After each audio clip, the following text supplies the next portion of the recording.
देश विदेश के सभी जगह के टूर में अब जैन बंधुओं को नहीं आएगी कोई भी दिक्कत। नागफनी टूर्स एंड ट्रैवल्स लेकर आया है शुद्ध जैन भोजन और 4 स्टार आवास के साथ दुनिया के सबसे बेहतरीन टूर।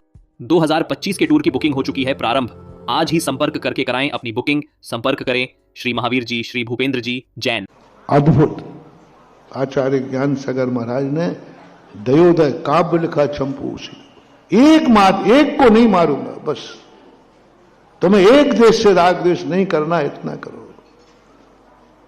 और आज बड़े खेद के साथ कहना पड़ रहा है कि सबसे ज्यादा दुनिया में राग द्वेष और खास तौर से जैनियों में राग द्वेष किससे हैं? बोलते जाओ। सागर इससे अछूता नहीं है। सागर में सबसे ज्यादा राग द्वेष ना व्यापार को लेके है, ना धंधे को लेके है, ना रिश्तेदारी को लेके है। सागर समाज का जो बंटवारा है सबसे ज्यादा मंदिरों को लेकर के बंटवारा है, गुरुओं को लेके बंटवारा है, धर्म को लेके बंटवारा है। और सारे भारत के जैन समाज को मिलाएं तो कहीं बंटवारा नहीं है। सबके बंटवारे धर्म को लेकर है। कोई 13 पंथ के नाम से, कोई 20 पंथ के नाम से, कोई जल के नाम से, कोई दूध के नाम से। पीने वाले लोटे में बहुत झगड़ा नहीं है। झगड़ा काय में है? मंदिरों के कोई संसार में कोई सब रिश्तेदारी चल रही, बस मंदिरों में लेकर तू इस मंदिर का, मैं इस मंदिर का। कल का यहां तक तुम्हें राग द्वेष हो जाता है कि दूसरे मंदिर का विकास हो गए तो तुम्हें सीने पर सांप लौटते हैं। तुम दूसरे मंदिर का विकास नहीं देख सकते हैं। तुम्हारे मन में बहुत बुरा भाव आता है, बहुत गंदा भाव आता है। सागरोदय को उठता देख के कई लोगों के सीने पर सांप लौट रहे हैं। अब पैसा हमारे पास आ जा तो आओ। हाँ, ये सब मत करो रे। ये जनेन देव का मंदिर है। आज जहां पर छिंदवाड़ा है, वहां की समाज में ऐसा ही विवाद, इतना विवाद मंदिर को लेकर आपसी में। सब बोल रहा है, खा रहा है, पी रहा है, सब रिश्तेदारी, व्यापार, धंधा सब चल रहा। मंदिरों में ऐसे पार्टीशन हुआ, ऐसा पार्टीशन हुआ कि कौरव पांडवों का तो कम था। कौरव पांडवों का तो कम था। इतना भयंकर रेखा बन गई। और उस रेखा ने साधुओं को भी बंटवारा कर लिया। तुम लोग बहुत कलाकार हो। जैसे तुम बंटते हो तो तुम भगवान को भी अपने में बंटवारा कर लेते हो। और तुम्हारी कसायों की पूर्ति करने के लिए कई बार तुम साधुओं में बंटवारा कर लेते हो। ये साधु मेरा और ये साधु तेरा। मैं इस साधु का भक्त हूं और तुम उस साधु के भक्त हो। कुछ गलत बोल रहे हो तो शाम को जिज्ञासा कर लेना, नहीं तो हाउ कहते जाओ सीधे। क्या होगा रे तेरा कालिया? अरे साहब महाराज, अभी हमने आपके आशीर्वाद से जी रहे हैं, ऐसा मत कहो। आपका नमक खाया है साहब। हाँ, नमक खाया, अब गोली भी खा।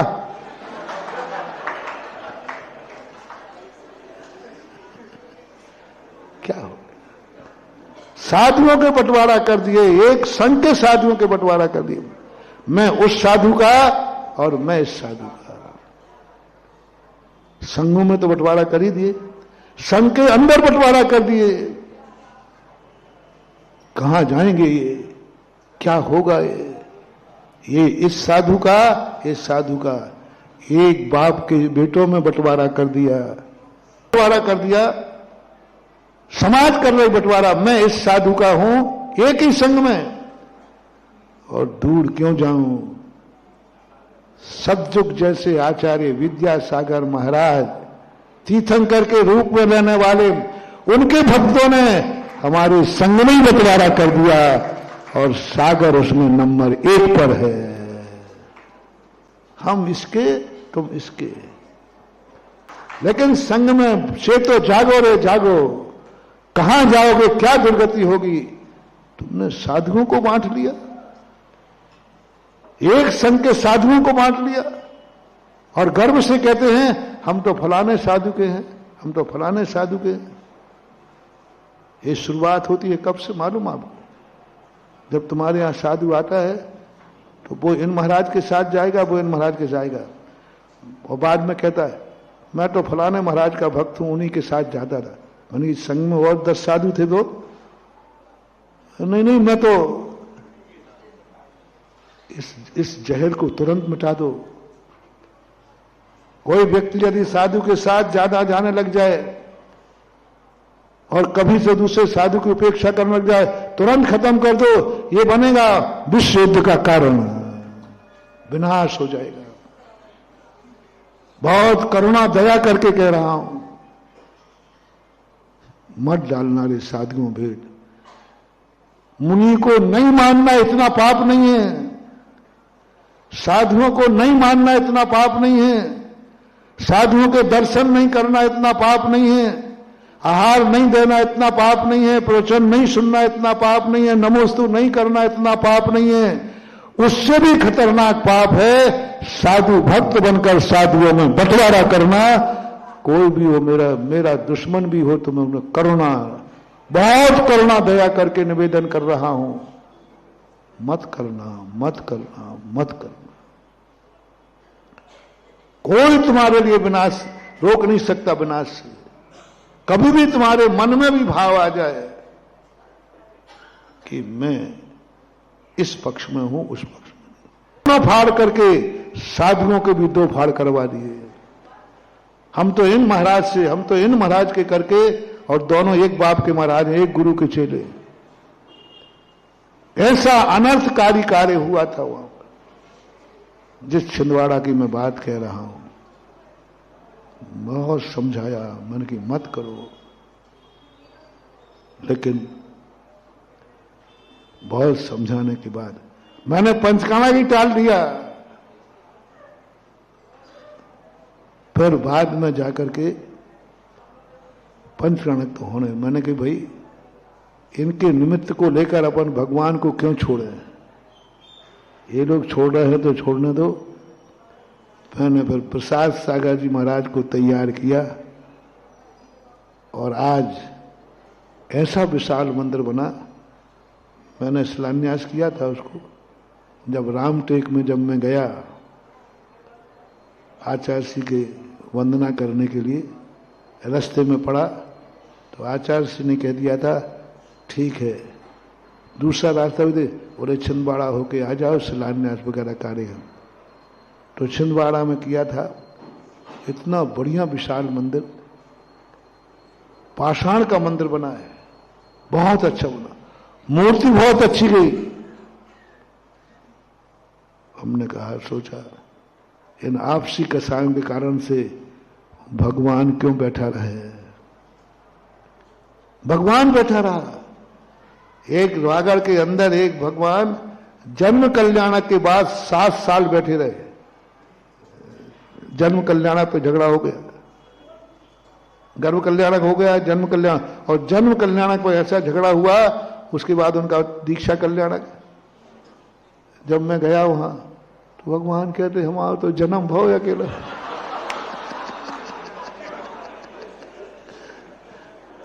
तूने तो कम से कम जन्म के बाद दीक्षा ले ली। मैं दीक्षा 7 साल तक जन्म कल्याणक अकेला, आपसे कुछ नहीं, मात लेना देना छोटी सी बात पर। और मैंने कि भगवान मैं भी तुम्हारा भक्त हूं, मैं तुम्हें जन्म के बाद दीक्षा तो क्या, मुझे मोक्ष जब मिलेगा तो मिलेगा, लेकिन तुम्हारा मोक्ष करा के जरूर रहूंगा।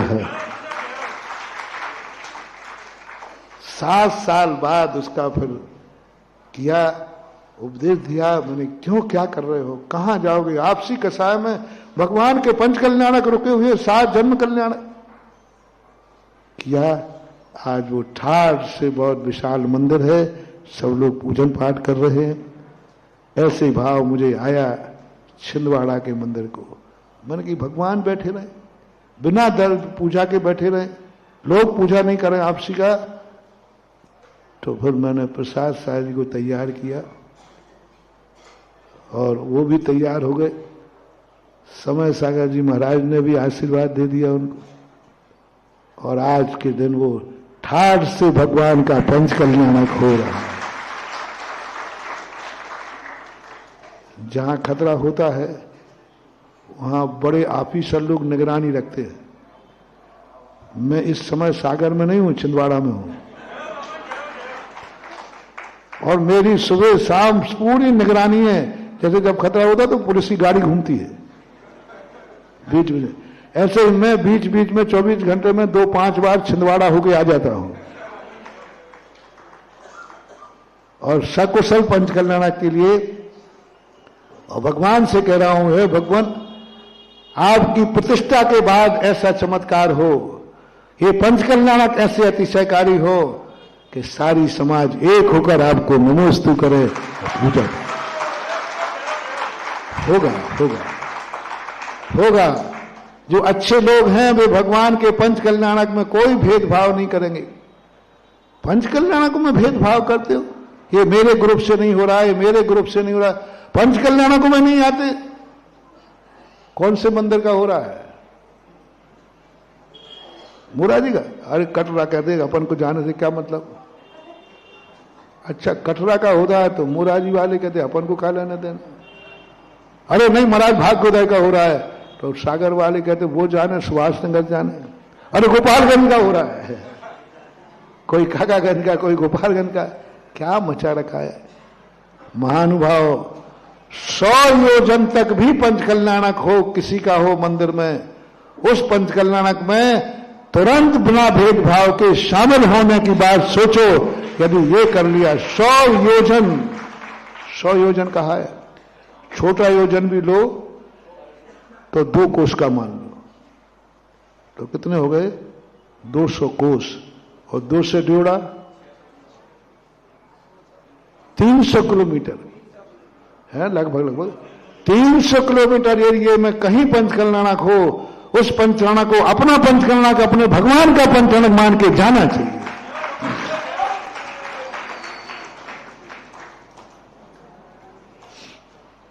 जा पाओ या ना जा पाओ, मन से तो, तन से जाना चाहिए, तन से जा सको तो, धन से जाना चाहिए, धन दे सको तो, वचन से जाना चाहिए, वचन दे सको तो। 300 किलोमीटर तक मानता है। 100 योजन के एरिया में कहीं भी पंचकल्याणक होगा, वो पंचकल्याणक मेरे जिनेन्द्र देव का होगा। और जब मेरे जिनेन्द्र देव का होगा तो मेरों की बारात में तो दुनिया जाती है, तो जिनेन्द्र देव के महोत्सव में मैं जाऊं। ऐसा नहीं करेंगे। ऐसा बहुत अच्छा पंचकल्याणक वहां के लोगों के लिए, जिन्होंने वहां भाग लिया है, जो लोग कसाय भूल करके छिंदवाड़ा पंचकल्याणक में शामिल हुए हैं, हो रहे हैं, पंचकल्याणक का आनंद ले रहे हैं, उनके लिए मेरा दोनों हाथ से आशीर्वाद। दोनों हाथ से। जो ये कसाय भूल गए हों, जिन्होंने ये मान लिया हो कि हमें तो पंचकल्याणक का करना है, हमें तो भगवान का करना, पंचकल्याणक हो रहा है, ऐसे लोग जो भूल करके और ये संकल्प कर लिया हो कि नहीं, मुझे मंदिर से कोई राग द्वेष नहीं है, पंचकल्याणक से कोई राग द्वेष नहीं है, हमारे जिनेन्द्र देव का आज दीक्षा होना है, कल जन्म कल्याणक हुआ, कल केवल ज्ञान होगा, परसों हमारे भगवान को मोक्ष होगा। ऐसा परिणाम जिन आएगा, उन सबके लिए मेरा बहुत बहुत आशीर्वाद, बहुत बहुत आशीर्वाद। और प्रसाद सागर जी को भी, पूरे संघ के लिए मेरी शुभकामनाएं हैं कि उन्होंने मेरी मेहनत बचा दी।